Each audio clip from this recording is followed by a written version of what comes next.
Afternoon, everyone. This is Juan Catamayo, JCT for Education for you. And after a lot of technical support difficulties here, we're going back live. And right now, it's telling people that we are actually broadcasting live. And let's see, who do we have today? All the way from California, from Los Angeles. Who do we have? Come on, technology, you better work. You have to work. Waiting for Richard to connect. Is coming. Yes. Yes. Richard. Yes, I can hear you and I can see you now. Oh my gosh.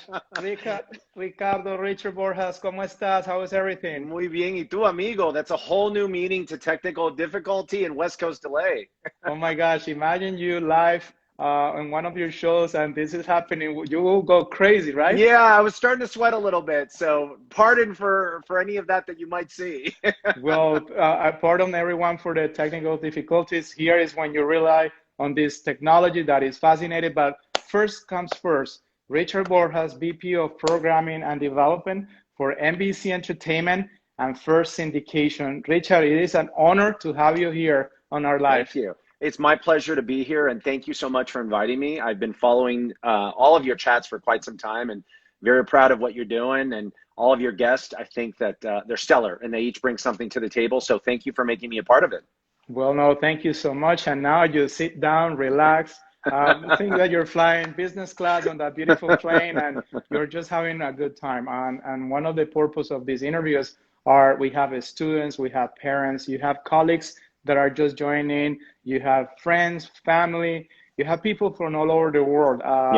We have had an incredible viewership throughout the week. We also compared data and analytics. So for a week, we've been getting anywhere from 12,000 to 17,000 people jumping in and out, whether it's on YouTube, LinkedIn, and so forth. So excellent. To everybody that is watching, welcome to Conversations. And Richard, just one question. When I say your title, NBC Entertainment / First Syndication, what is that? What is the meaning for all of us that we just don't know? It's a great question. So I work for NBC, and the title's VP of Programming and Development for First Run Syndication. So First Run Syndication basically means shows that are produced by networks like ours, for example, NBC, and we are providing them with content that airs on the station. So for example, our shows that I help oversee out here on the West Coast in Los Angeles, Access Hollywood and Kelly Clarkson, they not only air on NBC, but they also air on CBS and ABC and a whole bunch of other stations. So if you take, for example, Oprah Winfrey, if you take, for example, Ellen, those are all shows that are currently syndicated. So we're basically providing content to stations during the day part programming hours. And that's what a syndicated show, probably the easiest way to explain it means.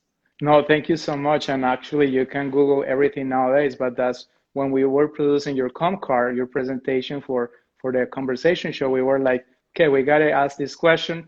We have a lot of students watching. They are in college and universities, and they might go to colleges and universities. That's one of the first things. I remember when I was in college, my first bachelor of communication, you take that course and you and I took legal aspects, and probably this is just one subject in college that it might go now into two subjects about legal and so forth. So how's your family? How's your husband? How is Los Angeles? Everything's great. Thank you for asking. And, family's doing great. My husband's doing great. We just flew back from Miami. As you very well know, we were there for about a week and a half, spending some time with the family, enjoying Father's Day. And I celebrated the big 44 this past Monday. So I was celebrating with them as well, this special milestone. But everyone is staying safe during these COVID times, thank God. And we are very much fortunate to be, all together and now back here in LA and working and doing the daily grind. I must confess that preparing for this interview, I might be nervous. I known you as a friend for 3 years. For many years, Thanks to Karen. And we developed the beautiful friendship. But once you deep into a friend's background on television, it is amazing what you have achieved in this period of time. And you never know who you're talking to until you go into LinkedIn, into Facebook, Google. And Richard, you're done very well for yourself. So Thank you. very Thank proud you, of my you. friend. And As have you, and I'm very proud of you as well. And like I said, happy to be your guest. And it's not the first time we've met in this kind of space, because you've been on one of the shows I've done in the past, Un Nuevo Dia. You were a guest there talking about education and how important education is. So tell your viewers about that experience. Yes, and actually right here, you see, I have my wall, and here you have Un Nuevo Dia. So Yeah, absolutely. I remember that experience, and here we have the JCT for education. One day I will have a network, or I will have a show, and well, right now we have for you. But the experience with Un Nuevo Dia was Let's incredible. tell everyone what Un Nuevo Dia is, for those that might not know. So Un Nuevo Dia is the Spanish version of the Today Show, and it airs on Telemundo every morning, now from 7 to 11 a.m. So that is Telemundo's morning show. So thought I'd just establish that for those who might not know. Thank you so much for doing that. And as a producer, you always please correct me, because I'm a rookie here. But Richard, what are you originally from? I picked that accent, and I don't know if to think España, Cuba. Cuéntame un poquito. Sí, no. Mis padres son cubanos. My parents are Cuban, and I was actually born and raised here in Los Angeles. We lived here until 1992, and then we moved to South Florida. Ironically enough, even though my parents are both Cuban, all of my ancestry is Spaniards. My 4 grandparents are Spaniards, and I've done the genetic test, so I can vouch for that as well.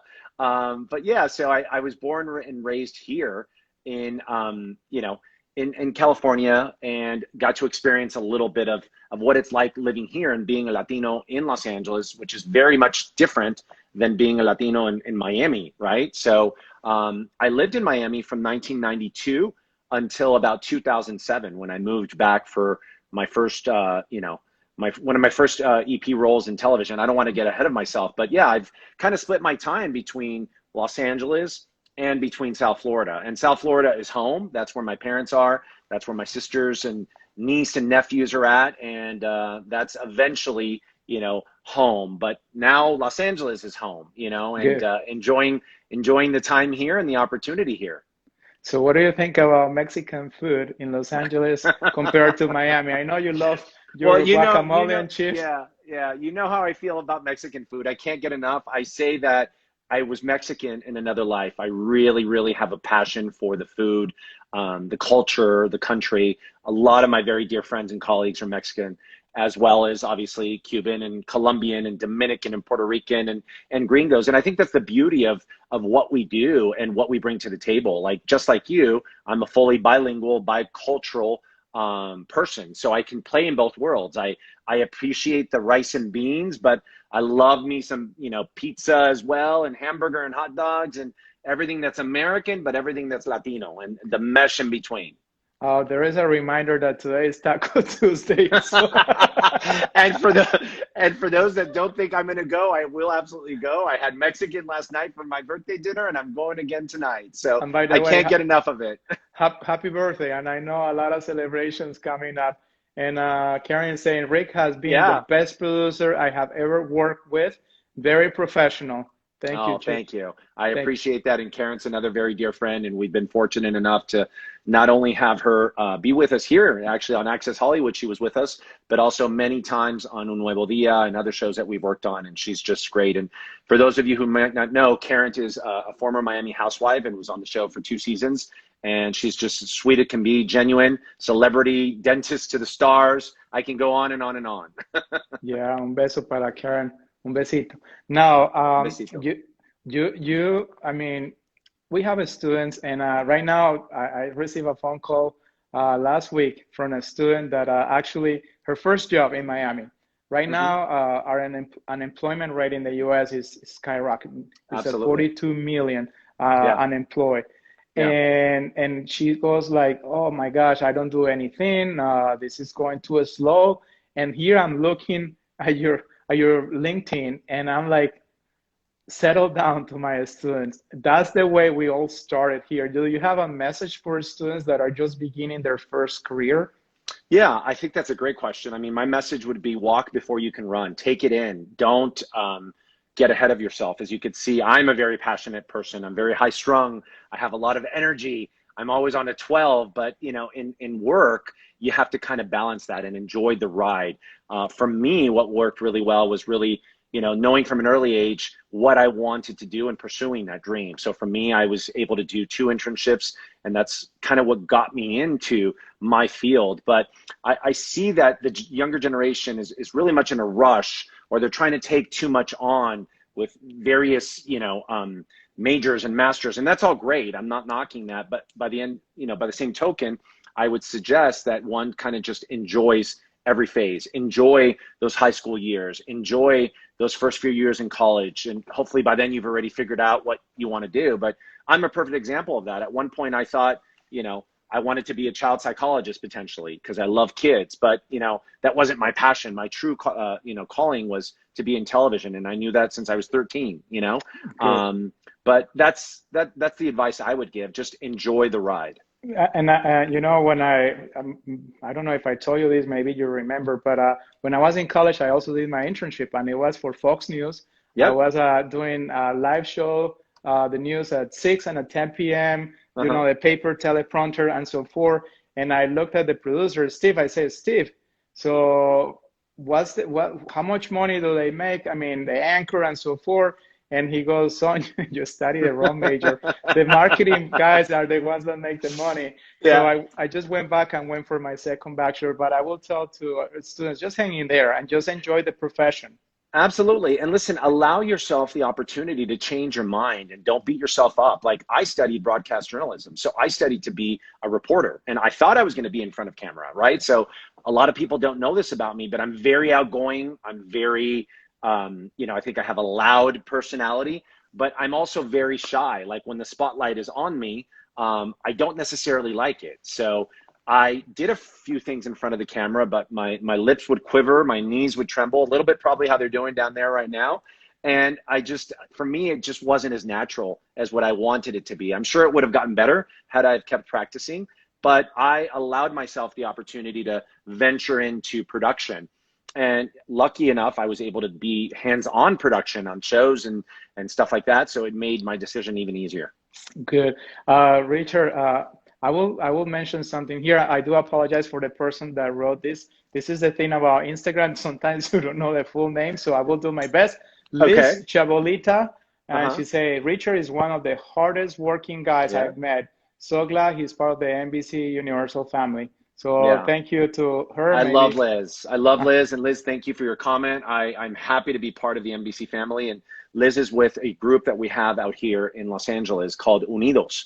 And she also works for NBC and for Telemundo, Mexican American, and she's just awesome. And she protrudes that same energy, and she's awesome. But Unidos is a group of Latino professionals that come together and share insight and share experience on other Latinos that have, you know, similar things, that have things in common and similarities, and ultimately just want to learn and support each other. Un saludo. Y después tenemos Arturo Barak. Always eager to learn, always willing to support talent, always so professional indeed. It is a blessing to see Richard Borjas in action. He's the best example of a professional who worked with true passion. Yeah. So Arturo's amazing. I've known Arturo for many, many years, and he's not only a colleague, but a friend, him and his entire family. We had him. He's a great singer, by the way. He auditioned for La Voz in Spanish, and he's just amazing and very talented. And happy belated Father's Day, Arturo.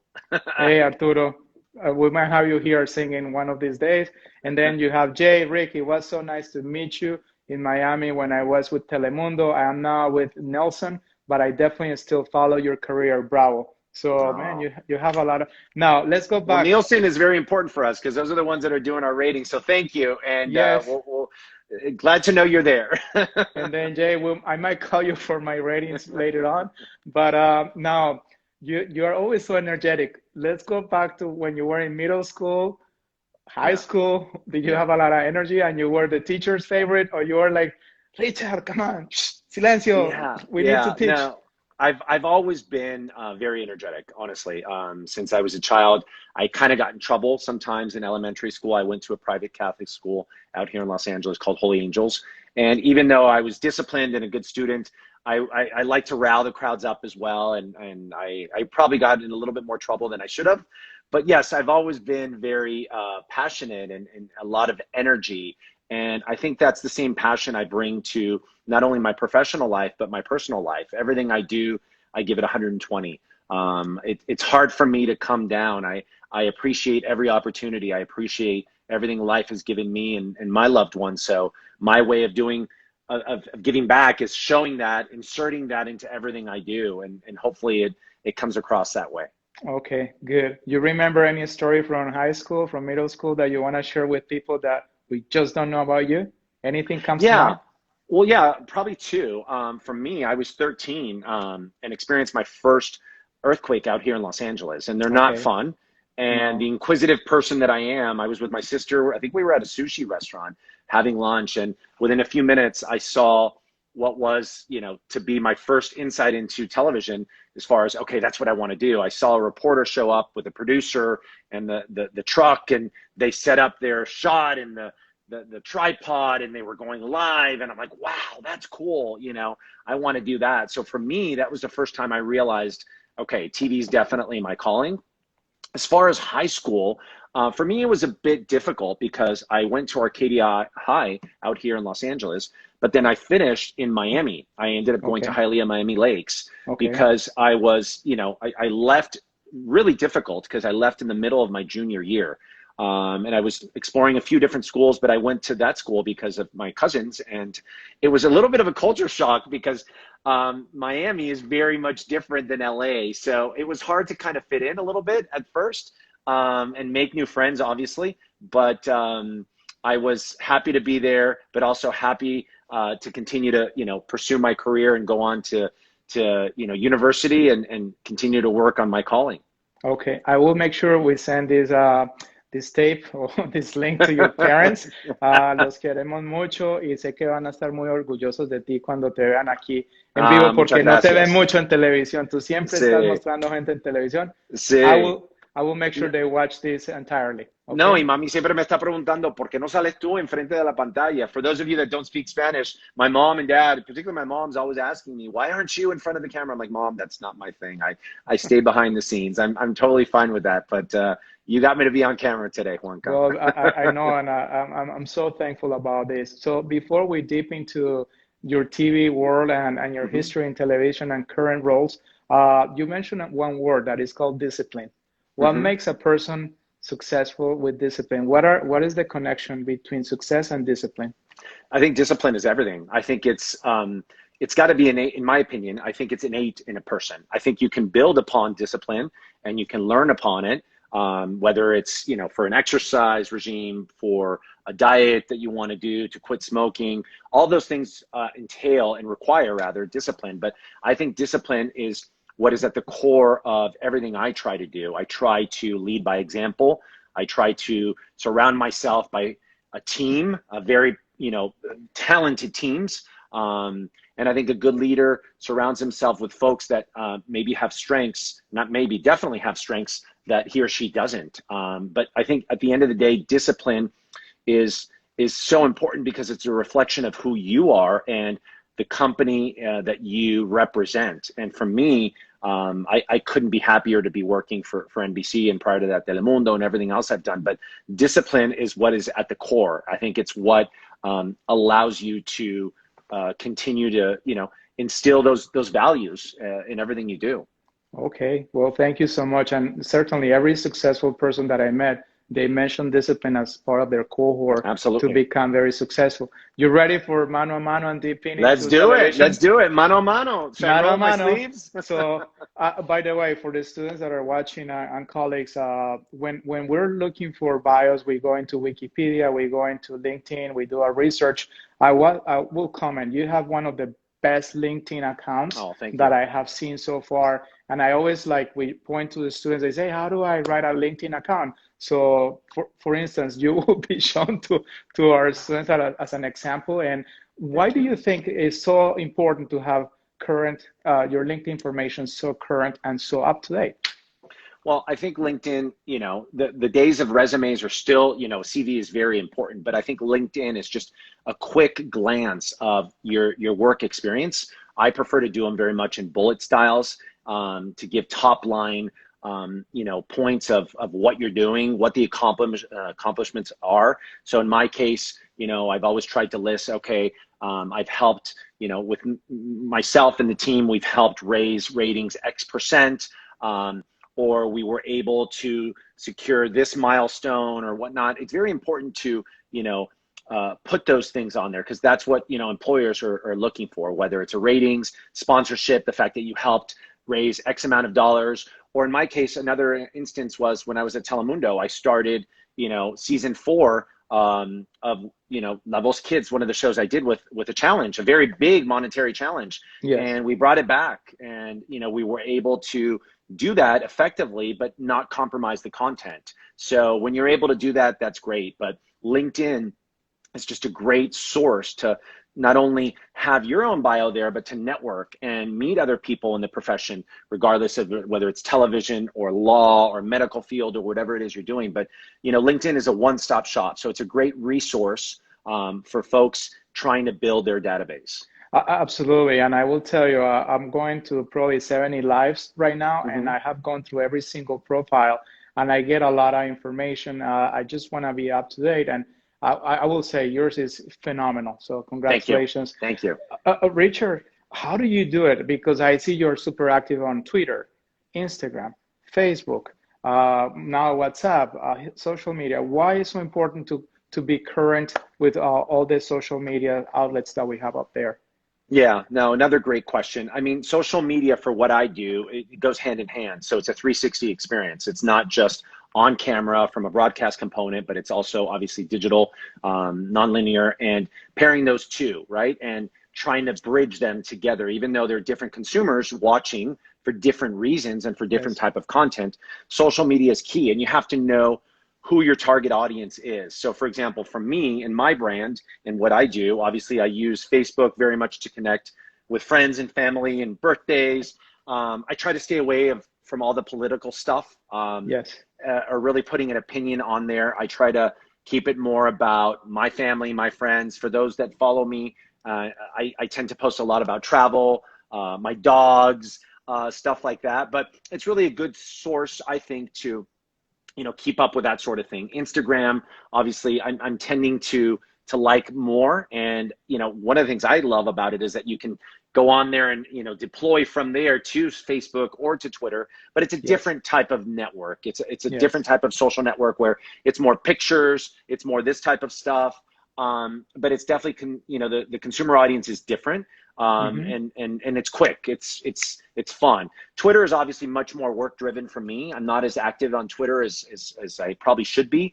But what I do is I try to promote everything that all the shows I work on and all the pieces of content I touch, and even those that I'm not necessarily touching anymore, I promote, and I use them as that platform, because it's, social media is very much about, instant gratification. Okay, no, thank you so much. And I will get back to that question before. I got a good question about our Z generation and millennial with social media. So let's deep in. You were in college, you were at FIU, Florida International University. Un saludo to all of our friends at FIU. Saludo a FIU. I love FIU. Actually, they were here 4 weeks ago. Absolutely love the institution. They are putting a lot of resources and becoming one of the most powerful institutions in the United States in terms of academics. They're doing quite well. And I'm part of their alumni team, so I love them, and I keep in touch with them quite a bit. I've done some speaking for them. They're a great university. And I'm sure they will call you and say, Rick, send me a check. We need your donation. Not at all. No, actually, like every alma mater, they live out of our alumni donations, so forth. I do the same when I can for my alma mater, for Clark. But when you were in high school, were you thinking that FIU was your only option, or did you have other options besides FIU? Yeah, another great question. So, I mean, a lot of people, for what I study, journalism, like UM, and I think UM is a great school, as is USF, FSU. I actually, at one point, was thinking about going to UCF in Tampa. No, UCF is in Orlando. USF, the one in Tampa. USF. Yeah, excuse me, USF in Tampa, because knowing that I wanted to study broadcast journalism, at that time, you could go in 5 years, not only obtain your bachelor's, but your master's as well. But for me, I really liked FIU, really good journalism program.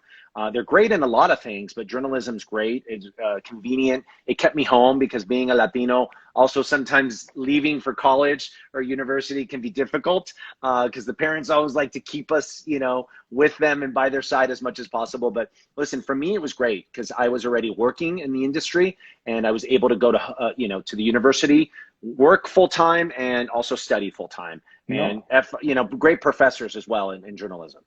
Well, somebody here says Mildes says, yeah, Milades. I'm sorry, FIU. Yes, that's my that's school. my school.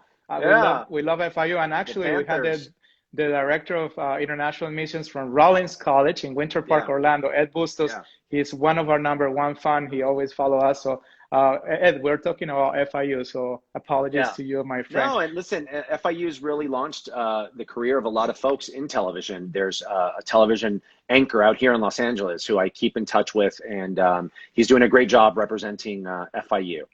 Okay, so I remember moving to the United States with my parents in 1988. I was commuting back and forth in high school, Columbia. My parents were in Miami. When did the Christina show started? Was it in the late 80s, 90s? Yeah, no, I believe it was early 90s. I started in 1996. So I started off as an intern. I went to see Gloria Estefan because I'm a big Gloria Estefan fan. And I went with a friend, Julissa, who took me. And Julie actually worked, you know, in the industry as well. And she knew Gloria was going to be on. And I went and I learned that they were, you know, looking for interns. And that was the same year that the Real World, on MTV was taping in Miami. Yes. So for me, you know, again, being that inquisitive person, I asked questions after the show and I instantly got hired. And I spent the whole summer interning with them. And then they asked me back, you know, as a production assistant in the fall. That was the second internship I had done because I did one in high school and it was a whole year at WPBT in Channel 2, PBS station in South Florida. But, you know, for me, internships are the best experience because it can really afford you the opportunity to get that hands-on experience, which is what it did for me. But to answer your question, Christina, I started in 1996. And when they hired me, I was in the audience department and answering phones and, you know, doing a little bit of everything, going out in the field, tending to releases, you know, typical things that you do when you're starting your career, and then kind of just worked my way up. And the Christina show, for those that don't know, it's like the Spanish version of the Oprah Winfrey show. And I was very lucky to work with her. You know, we call her Mati, and she's a mentor. I'm very grateful. She's been a great role model for me in this career, and I still keep in touch with her and her husband Marcos.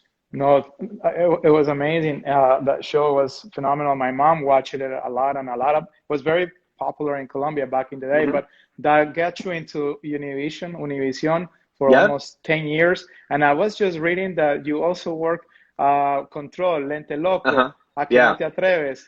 Tell us, how did you, when I read Lente Loco and I said, this is Rick. Tell me about that experience, going from one show to another.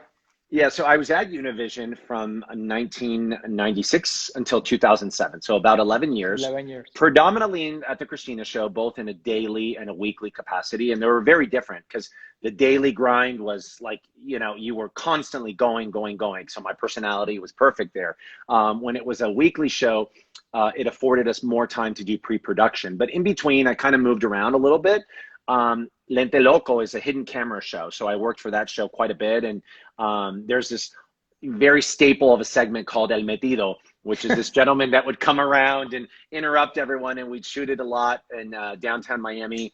And once we even took it to Santo Domingo, I went to the show. I went to the, you know, to the country with the show, and we were very well received. So I spent some time on Lente Loco. And then I did another show called A Que No Te Atreves, which was a Christina production. And Sofia Vergara, who's now on AGT with us here at NBC, she was one of our hosts there. And it was like a wacky game show, Fear Factor-ish, and people did things, you know, they were daring. They were being dared to do things, some dangerous, and they were doing it all for money.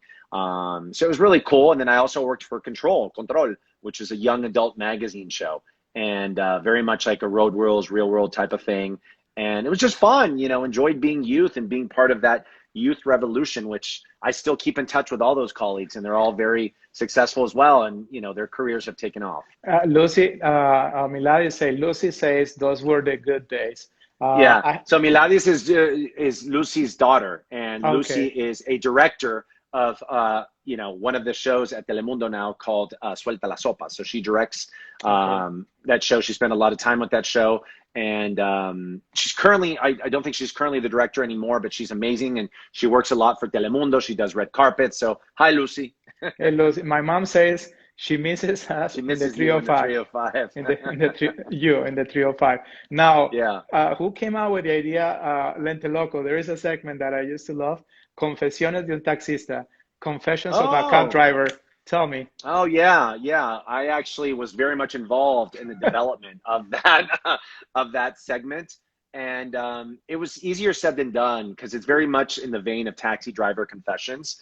But when you do those kind of things, regardless of the platform, whether it's a news-oriented show or a wacky game show or whatever, there's a lot of risks. So you have to work with, you know, standards and practices. You have to work with the attorneys. You have to work with risk management and all the other, you know, different companies and networks have different names for them. But, you know, a show like that or a segment like that, the concept can be a bit risque. So unfortunately, it didn't advance as much as we would have liked, but we had some pretty good things that we kept in our archive. No, that's good.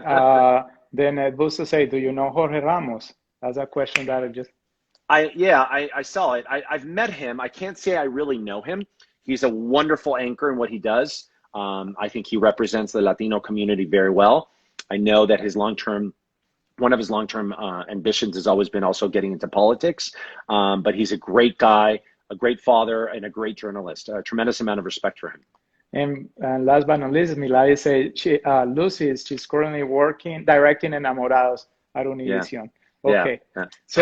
So like every other job, I mean, I worked for my alma mater for 4 years, was there in Iowa for 8, but then I moved to Boca Raton and I worked for Lynn University 12 years. That happens in your industry as well. You finish your work with Univision and then you started with Telemundo. Can you take us on that transition, career transition?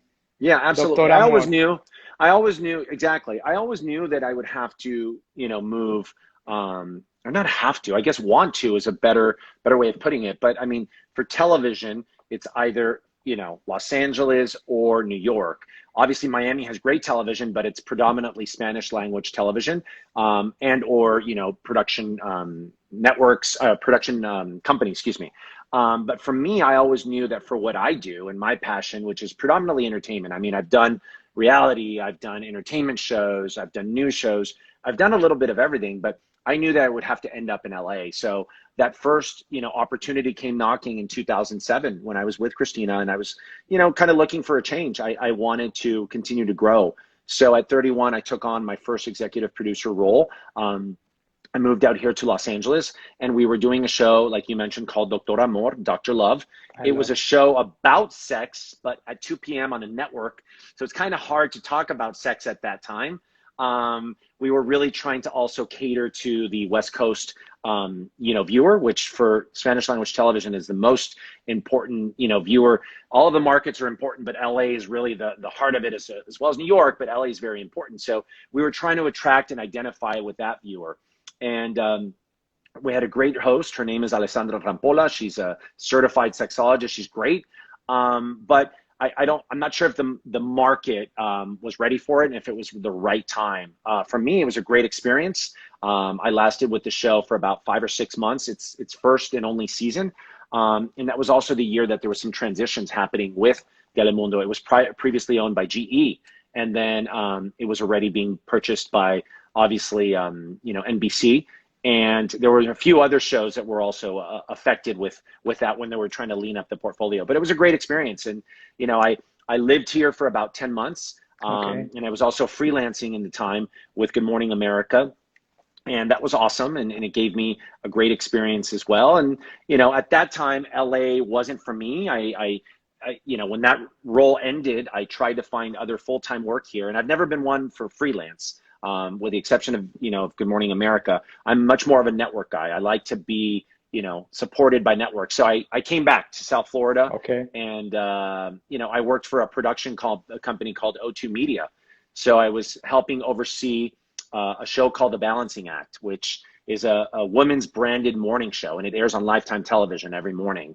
So I helped, that show when I took it over. I helped, of course, with the team, because it's always a team effort. You can't do anything without a team. Yes. And we completely revamped the show, brought on new hosts, new graphics, new set. And, after about 2.5 years, we won 11 Tellys. So we were doing something right. Tellys is a, prestigious award given to those in television. But I was missing network, and I was really missing network television. And I really wanted to go into Telemundo and NBC. So I had my opportunity to get into Telemundo with Christina, because when she left her career at Univision, they invited me to come and be part of the journey at Telemundo. So I was fortunate enough to be there, and I was with that team. It's a great team, and very, again, grateful to Christina and that team. That also lasted 1 season in its new comeback on Telemundo, and I stayed. I was part of the alternative programming team, and I had some of the best times of my career at Telemundo. While I was there, I helped oversee quite a few shows. Very proud of Levels Kids. I executive produced that for the network and worked in conjunction with the production company. Levels Kids is a great show. It's The Voice, but in Spanish and for kids. Yes. And you have the power of music and storytelling by the wonderful production team that we had. The executive producers from Talpa are amazing. And, that show was unique because we were able to get stories, music that resonated for both English and Spanish language, and 3 generations, because you had kids, you had parents, and you had grandparents. So that was really, really fun. It was a good time in my career there at Telemundo. And then, of course, I'll shut up and I'll let you ask me the next this question. Is good. Actually, Kelly says here, thanks. This is incredible. Thank you for hosting. Juan, love Latino culture. And Rick, then Milay say, love you. I mean, you have good interaction here. No, please don't shut up. We all need to know the stories about you. But with Un Nuevo Día, La Voz Kids, Suelta la Sopa, Yo Soy Artista, I mean, there is a lot of discipline. But tell us, how many people at once, let's say Un Nuevo Día, how many people as a team will be working for the production of 3-4 hour show?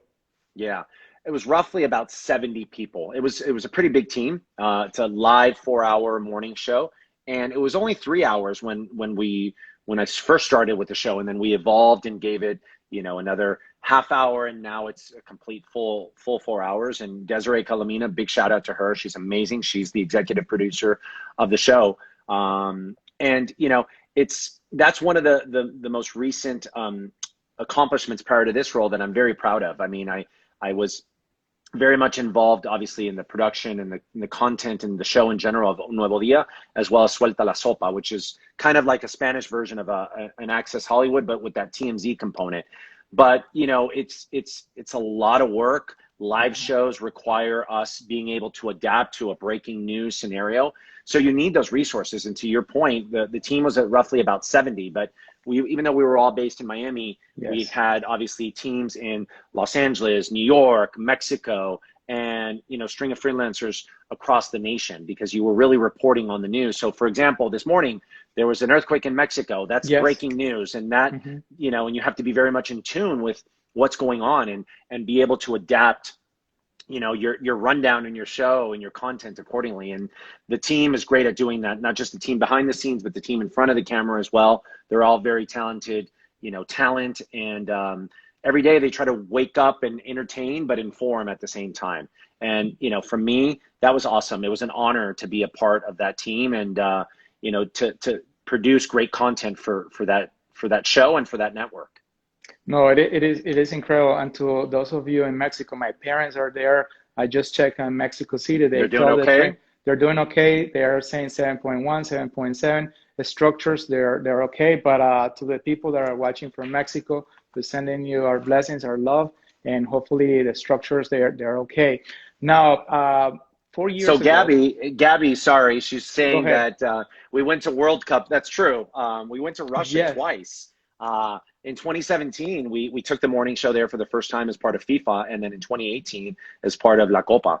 And it was awesome, you know, being in Russia and, you know, doing the show with, I think it was a 7-hour time difference, and doing a live show every morning from Gorky Park, which is their equivalent of the, you know, of Central Park in New York. And it's just awesome getting to experience other cultures, and seeing things. I think that's one of the things I enjoy the most about my field, that you go where the story is, but you also go and you set up shop just like the Today Show does, for example, around the Olympics or around other big milestones. We would do the same, and we would have that footprint there. So it was awesome to learn about those cultures, those local stories. And of course, with Copa, you're following all these soccer teams, especially the Latinos, right? Which Yes. is what we were very much wanting to represent, but talking about soccer and doing it in a fun and entertaining way too.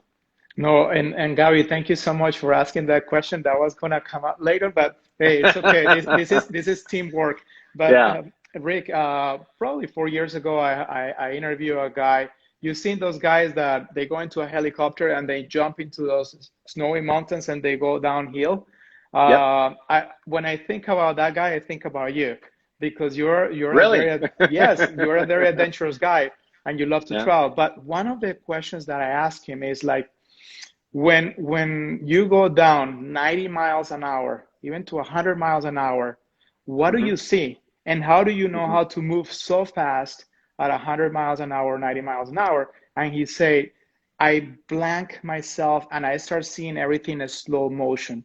I'm thinking you have a team of 70 people. You are going live like you and I were doing. Right now, I have colleagues, four of my colleagues, they're helping us out. Well, And we're I know live them very here. well. Yeah. And you know They them do a very great job. well. Yeah. But you have this earbug, you have legal, you have producers, you have the talent, you have everyone. How fast do you have to work? What's your reaction during that? What can you say about your speed during these shows? Well, listen, I think anybody in the industry needs to be able to adapt very quickly. And in full transparency, when I started with Un Nuevo Dia, I had helped out the show on numerous occasions while I was at Telemundo, but I actually helped obviously relaunch it and became their VP of production in 2016, but you know, officially in 2017. And you know, it was a whole new mentality. It's waking up early, waking up at the crack of dawn to be on the air by 7 a.m. So I was waking up with the team, you know, 3:30 at the office by 4:30. Yes. And you have to be able to adapt and know the news and recognize what's important. And, you know, again, going back to the team effort, it's having an amazing executive producer, writers, talents that also prepare themselves. But you have to have that gut, that instinct, and you have to know, okay, I'm going to open my show this way, always keeping your eye on the competitor as well, but doing what works best for you. But you have to have that quick decision-making process. I joke and I say sometimes we were fire putter outers because before 7 a.m. we had already put out 18 fires and no one behind scenes, you know, at home would even know that these things were happening. Yes. And sometimes we would realize, and I think you were there once, you know, when we had to restructure on the air live a whole show. One of your guest appearances there and you got to witness it firsthand. So you kind of just roll with it. And when you're in the control room, sometimes things can go wrong. Technology doesn't always cooperate. But that's when you go back to an amazing team that helps put it all together. And it's great. It's a wonderful adrenaline rush. I can compare it to what you were saying about diving out of a plane. And I did do that when I left Univision and I was moving out here. I skydived. I had gone up to shoot it a few times. And I said to myself, okay, I've jumped, you know, professionally. I've jumped metaphorically in the past. I want to actually jump professionally now. And I did. And Frank, my husband, came with me and we skydived and it was 12,500 feet at 180 miles an hour for 60 seconds. So I get it. It's that rush, right? No, but it's fun. That's what makes it exciting. Of course. And here Dan Diaz TV says, saludos a los dos. Ambos son un ejemplo a seguir. Muchas gracias, Dan. Then we have Juanca Gomez. Dan is great. That is absolutely awesome. Now, let's go here. Access Hollywood, The Kelly Show. I hear there are some nominations coming up. How many? Oh, yeah. Absolutely. So yeah, Kelly actually has 7 nominations, and we're so proud of that team. We're happy to work with them and support them. And they're led by Alex Duda, which is an amazing executive producer. She's done Steve Harvey, Tyra Banks, a lot of reality content, and she's just a wonderful human being. As well as my boss, Tracy Wilson. A big shout out, Tracy. Tracy's our EVP of Creative Affairs, and her and Alex and Kelly were the ones that really put the show together. I came in the tail end, so they did all the hard work, and I just try to help support the show, being that I'm here and support and everything. But you know, Kelly's nominated in her first year, which is unheard of. It's 7 Emmy nominations, and that's awesome. We couldn't be prouder of her and the team and the leadership that they're showing. And Access as well. Access is nominated into 1 Daytime Emmy as well, and they're doing a stellar job. We retweaked the format last fall, and Mario joined us. We have Mario Lopez. He's a great guy as well. We have a new set. All of our hosts on Access, Scott and Kid and Sibley and Zuri, they're all amazing, but it's all a team effort. Again, everything that's consistent is team effort. It's all a team that helps put this together. And out here, it's an even bigger team. The teams out here are just stellar and very talented, folks that have been in the industry for a while, like Maureen Fitzpatrick. She's our senior executive producer of Access. Big shout out, Maureen. Amazing at what she does. And there's a lot of people that help put everything on the air. But out here, it's just fun. In this role as programming and development, I support the shows. So I'm with them and support them, basically 360 and everything. And then I also do development for the company. So we try to develop content, and always looking for, cool formats to bring to our viewers, fresh talent and all that good stuff. So it's exciting. It's really fun. It is really exciting. And Rick, I'm just cautious also about your time and Instagram time. They will allow us to go live probably for another 8 minutes before say hasta la vista. So, perfect. And I can't believe that we were chatting for 51 minutes. And I didn't even notice it. Well, we had a few minutes off the top that we were having technical difficulties. Take it 5 with no cafecito, with no drinks, no cafecito, no water, just water. Water for me. you can tell that there are fascinating stories. Now let's go deep. Let's do some philosophical talking here. How do you create content to have successful content for a TV show? Yeah. So I think you have to be in tune with not only the genre that you're producing, but you have to know your audience, and you have to cater to your audience. And more importantly, you have to know your host's strengths and play to them. And you have to know the playing field that you're in. So for example, a morning show is very much about news you can use, wake up and go, and you're giving them news, but you're trying to entertain them as well, because people are getting ready to go out to work. A show like Kelly that's on in the afternoon, it's all about feel good. So Kelly's amazing. Yeah. Only Kelly can do what she does, and she starts off with these wonderful Kellyokies where she shows her pipes, and then she ends with what I'm liking and everything else in between. But you have to know who your audience is. So we work very closely, obviously, with the research team and PR and marketing and all that. But with Kelly, it's just about wonderful, heartfelt stories. Obviously, we have celebrity interviews as well, but it's just trying to do what we do. And I think Kelly's stellar at that, right? And then Access Hollywood, it's a show that's very much topical. It's driven by the news of the day and celebrity entertainment. And our show is very much about being the celebrity friend. So it kind of comes easy, and storytelling. and storytelling. So now you have a really interesting quote. Leave labels and clothes where they belong. Tell me a little bit more about that quote. Well, I think right now, especially the time that we're living in, although I don't really talk about politics, I think we're so divided as a country. I think we need to just all come together, and whether you're Republican or Democrat, gay, straight, black, white, whatever the case may be, rich, poor, we're all the same. So I think labels just need to stay off of social media and just stay off in general. I think we need to all kind of come together right now, especially with all this COVID stuff happening, and with everything happening with Black Lives Matter, and just be a good human and sympathetic. Good, thank you. But I don't remember that quote, so thank you for finding that. Well, I have more, but maybe I won't bring it up. But un saludo para Juanita San Miguel, Emily Dobson in Brazil, Carlos Guerrero, Che, to all of you. Hello, my friends. Now, Rick, what's the future of education? Where do you see education moving forward? This is conversations about you, but also about education. Where are we moving as a civilization in terms of education? Another great question. I think right now, with everything that's happened with COVID, we've been forced in every field, right? When you have the whole world shut down the way it was, you're forced to kind of re-examine, reflect, and reanalyze how you're doing things. And I think education is definitely one of those fields that is going to continue to probably lean more into, education virtually. A lot of, universities nationwide and worldwide had to kind of lean into that during these past few months. Some have already decided to come back in fall. Others are still on the brink, like they just announced a few days ago that they're going back in the fall. There's others that are probably going to be a little bit more take more precautionary measures, excuse me. So I think, to answer your question, virtual schooling, whether it's high school or university, I think is definitely another option, not to take away from universities, but leaning into that digital space and doing that. What is the message that you will have? And I will bring this question from 20 minutes ago, digital media, but what is it what's new? How do you guys communicate? And I'm sure that you have this at your network. How do you communicate with the Z generation? I'm talking with audiences 12, 13, 14, 15, 16 years old, that they are not watching regular television. How do you communicate with this generation?